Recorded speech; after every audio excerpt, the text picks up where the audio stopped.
kulanti wacan oo wanaagsan dhegeystayaal daawadayaal kusoo dhawaada muuqaal cusub oo aan kaga hadlayno waa kuma Maxamed bin Salmaan. Maxamed bin Salmaan oo magaciisu buuxa noqonayo Maxamed ibn Salmaan ibn Cabdulaziz Al-Sacuud oo sidoo kale dhashay Agoosto 13, 1985 waa xubin ka tirsan qoyska boqortooyada Sacuudiga oo soo qabtay wasiirka gaashaandhigga 2015 iyo amiirka dhaxal sugaha ee Sacuudiga. waa wiilka uu dhalay boqorka Sacuudiga Salmaan bin Cabdulaziz iyo xaaskiisii saddexaad ee Fahda bin Falah ibn Sultan. Maxamed bin Salmaan waxaa magaalada Jiddah ee dalka Sacuudiga ku dhashay 13 bishii Agoosto sanadkii 1985 wuxuuna ahaa wiilka orodka ee uu dhalay boqor Salmaan bin Cabdulaziz Al Sacuudi oo xilliga uu Maxamed dhalanayay ahaa mid ka mid ah dhaxal sugaasha boqortooyada. hooyadiisa waa xaaska saddexaad ee boqorka Salmaan waxaana lagu magacaabaa Fahda ibn Falah ibn Sultan. yaraantiisii Maxamed wuxuu xiiseynayay dowladnimada kadib markii uu shahaadada koowaad ee waxbarashada jaamacadeed ka qaatay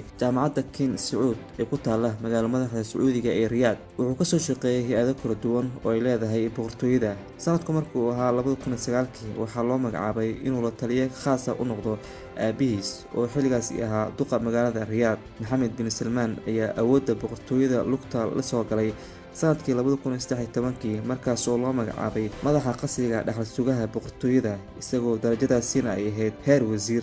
sanadkii ka horeeyay ee 2012 ayaa aabihiis loo xushay inuu noqdo dhaxal sugaha taajka boqortooyada kadib geeridii Nayef bin Cabdulaziz oo ahaa qofka dhaxalka xilkaasi ugu sokeeyay. bishii Janaayo ee sanadkii 2015 ayuu geeriyooday boqor Cabdallah bin Cabdulaziz. Salmaan ayaana xilka boqortooyada la wareegay isagoo markaasi da'diisu ay ahayd 79 sano. boqorka cusub ayaa si degdeg ah u sameeyay laba go'aan oo ay la yaabeen dadka kormeera xaaladda maamulka boqortooyada kadib markii uu wiilkiisa ka dhigay dhaxal sugaha ugu sokeeya ee taajka ahna wasiirka gaashaandhigga halka wiilka adeerka uu yahay ee Maxamed bin Nayef uu ka dhigay ku-xigeenka dhaxal sugaha boqortooyada. Maxamed bin Nayef ayaa markaasi ahaa qofka ugu habboon ee mudnaanta ku leh taajka. warqadda lagu qeexay go'aanadaasi ayaa noqotay tii ugu horeysay ee xilka dhaxal sugaha boqortooyada loogu kala wareejiyo wiilashaasi uu awooga u yahay Ibn Sacuud oo ahaa ninkii aasaasay boqortooyada. mid ka mid ah tallaabooyinkii ugu horeeyay ee uu Maxamed bin Salmaan qaaday markii uu noqday wasiirka difaaca waxay ahayd inuu bishii Maarso ee sanadkii 2015 dagaal ku qaaday waddanka Yemen isagoo taageero ka helayay dalalka kale ee Carabeed. dagaalkaasi ayaa yimid kadib markii kooxda falaagada ee Xuutiyiinta oo ay Sacuudigu aaminsan yihiin inay Iiraan ka dambeyso ay xoog kula wareegeen magaalo madaxda Yemen ee Sanca isla markaasna ku qasbeen madaxweyne Cabdulrabbi Mansuur inuu dalka dibadiisa u baxsado. weerarka Sacuudiga uu ku qaaday waddanka Yemen ayaa horumar aad u yar sameeyay muddo 3 sano iyo bar ah oo la soo dhaafay. wuxuu xitaa sababay in Sacuudiga iyo xulafadiisii lagu eedeeyo inay geysteen dambiyo dagaal oo ka dhan ah bini'aadanimada ayna malaayiin ruux oo rayida ay ku kalifeen inay noloshoodii ciriiri gasho. bishii Abriil ee sanadkii 2015 boqor Salmaan ayaa isbedelo kale ku sameeyay kala horeynta xilka boqortooyada isagoo Maxamed bin Nayef u magacaabay dhaxal sugaha taajka halka uu wiilkiisana u magacaabay xilalka kale ah ku-xigeenka dhaxal sugaha taajka ra'iisul wasaare ku-xigeenka labaad iyo madaxa golaha dhaqaalaha ee horumarinta. hal sano kadib Maxamed bin Salmaan ayaa shaaca ka qaaday inuu damacsan yahay qorshe uu isbedelo dhaqaale ugu sameyn doono Sacuudiga si uusan mar walba ugu tiirsanaanin dhoofinta saliidda. qorshahaasi oo lagu magacaabay hiisiga 2030 ayaa dhigayay in la kordhiyo ganacsiyada aan saliidda ahayn. 2020 ayaa la gaarsiiyey lacag dhan 600 oo bilyan oo riyaal ah oo dhiganta 160 bilyan oo dollar ama 123 bilyan oo gini. weliba markii la gaaro 2030 in la gaarsiiyo lacag dhan 1 trilyan oo riyaal. lacagtaasi ayaa 165.5 bilyan oo riyaal ka badan dakhligii soo xarooday sanadkii 2015. amiirka ayaa sheegay inuu doonayay sidii uu u abuuri lahaa hantida ugu badan caalamka oo gaaraysa 3 trilyan oo dollar iyadoo lacagtaasina qaarkeedna ay ka imaanayso shirkadda saliidda ee dowladda oo lagu magacaabo Saudi Aramco marka laga dhigo mid si gaar ah loo leeyahay. qorshahaasi ayaa sidoo kale dhigayay in wax laga bedelo hanaanka waxbarashada isla markaasina la kordhiyo doorka ay haweenku ku leeyihiin shaqooyinka sidoo kale la maalgeliyo ganacsiga iyo madadaalada si shaqooyinka loogu abuuro dhalinyarada. bishii Abriil ee sanadkii 2017 ayay boqortooyada ku dhawaaqday qorshe ku aadan in la sameeyo magaalo ay baaxaddeedu la eg tahay 334 square mile oo loogu talagalay madadaalada. magaaladaasi ayaa la sheegay in laga dhisi doono cirifka magaalada Riyaad ayna yeelan doonto howlo isugu jira dhaqanka iyo ciyaaraha oo ay usii dheer tahay xarun loo dalxiis tago oo lagu xanaaneeyo xayawaanka. Maxamed waxaa loo magacaabay amiirka boqortooyada bishii Juun 2017 maalmo un kadib markuu horseed ka noqday go'doominta dalal badan oo ka dhan ah Qatar. Inkasta oo go'doominta Qatar ay u horseeday dhibaato muddo gaaban, haddana waddanku wuxuu isticmaalay hantidiisii inuu dib ugu habeeyo dhaqaalaha dalka oon ku tiirsanayn dalalka kale ee khaliijka. Amiirka ayaa sidoo kale horseed ka ahaa cunaqabatayntii ay dalalka khaliijka saareen waddanka Qatar oo Sacuudiga ku eedeeyay inuu gacan siiyo kooxaha argagixisada islamarkaasina faragelin ku sameeyo arrimaha dalalka kale. Tallaabadaasi ayaa waxaa Sacuudiga ku welinayay dalalka Imaaraadka Carabta, Baxrayn iyo Masar, waxaana markii ugu horeysay la bilaabay bishii Juun ee sanadkii 2017. Boqortooyada Qatar ayaa iska fogeystay eedeymaha loo jeediyay, waxayna ku gacan saartay in liis ay ku qornaayeen dalabaad lagu xiray dib u soo noqoshada xiriirkii diblomaasiyadeed iyo kii ganacsi ee ay la wadaagaysay dalalka kale ee khaliijka. Arrintaas ayaa horseetay ismarwaa aan weli xalkiisa la gaarin. Dabayaaqadii bishii Juun ee sanadkii 2017 ayaa Boqor Salmaan wuxuu soo afjaray xan socotay dhowr bilood oo ku aadanayd inuu mar kale xilka dhaxal sugaha koowaad ee taajka boqortooyada ka bedeli doono Maxamed bin Nayef si uu wiilkiisa ugu dhiibo.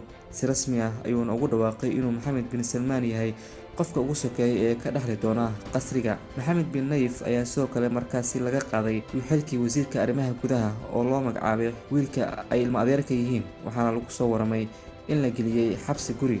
Xilligaasi wixii ka dambeeyay, Maxamed bin Salmaan ayaa qaadayay tallaabooyin uu ku sii xoojinayay awoodda uu ku leeyahay qasriga boqortooyada. Isla markiiba wuxuu yareeyay lacago isugu jiray gunnooyin, abaalmarino iyo maamuus la siin jiray shaqaalaha dowladda iyo ciidamada. Lacagahaasi oo ay boqortooyada bilowday sanadkii 2016 ayuu ku tilmaamay kuwo hoos u dhigaya dhaqaalaha dalka. Bishii Sebtembar ee sanadkii 2017 waxaa la bilaabay howlgal ka dhan ah dhammaan dadka ka soo horjeeda hanaanka siyaasadeed ee dhaxal sugaha. In ka badan 20 ruux oo isugu jira wadaaddo iyo aqoon-yahano ayaa xabsiga la dhigay xilliga ay ciidanka Sacuudiga sheegeen inay bartilmaameedsanayeen dad wakiilo u ah dalal dibadda ah oo ay doonayeen in khalkhal la geliyo ammaanka boqortooyada. Dabayaaqadii isla bishaasi, Maxamed bin Salmaan ayaa loo xagliyay inuu mas'uul ka yahay isbeddel uu Boqor Salmaan ku dhawaaqay oo la xiriiray in bisha Juun ee sanadka 2018 meesha laga saari doono go'aankii dumarka Sacuudiga oo lagu mamnuucayay inay gawaarida kaxeeyaan. Inkastoo arrintaasi ay ka soo horjeedaan dadka isbeddel diidka ah,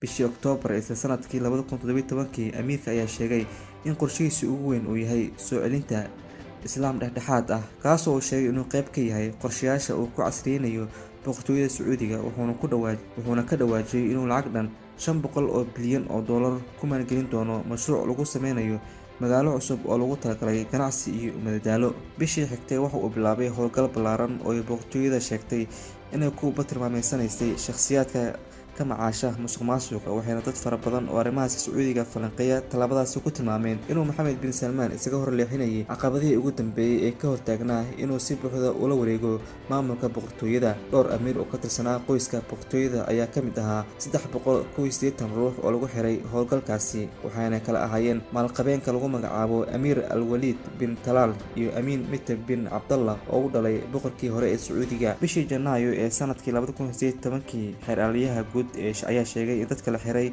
ay dambiyadoodii qirtay oo oggolaadeen inay soo wareejiyaan hanti qiimaheedu lagu qiyaasay $400 bilyan oo u dhiganta $107 bilyan. 8 ruux ayaa weli ku jira xabsiga, waxaana suurtagal ah in la madaxkamadeeyo. Maxamed bin Salmaan ayaa xariga loo geystay dadka faraha badan ku tilmaamay mid lagu ciribtirayay kansarka musuqmaasuqa. Dadka maalgashiga samaysta ayaa bishii Agoosto ee sanadkan ku baraarugay khilaaf diblomaasiyadeed oo soo kala dhexgalay dalalka Sacuudiga iyo Kanada. Arrintaasi ayaa timid kadib markii dowladda Kanada ay dhigeedii Sacuudiga ka codsatay in la sii daayo dad loo xiray arrimo ku saabsan inay u doodeen xuquuqda haweenka. Xariga dadkaasi ayaa u muuqday mid qayb ka ah howlgalka ka dhanka ah dadka ka soo horjeeda siyaasadda Sacuudiga. Maxamed bin Salmaan oo waraysi bixiyay bishan ayaa difaacay tallaabadaasi, waxa uuna yiri anigu iskuma magacaabin qof bedelaya Sacuudiga, waxaan ahay dhaxal sugaha boqortooyada, waxaana isku dayayaa inaan sameeyo wixii karaankeyga ah ee ku aadan xilkeyga, ayuu yidhi. Bishii Oktoobar 2018 Maxamed wuxuu abaabulay dil sharci darro ah oo loogu geystay Jamaal Khashoggi.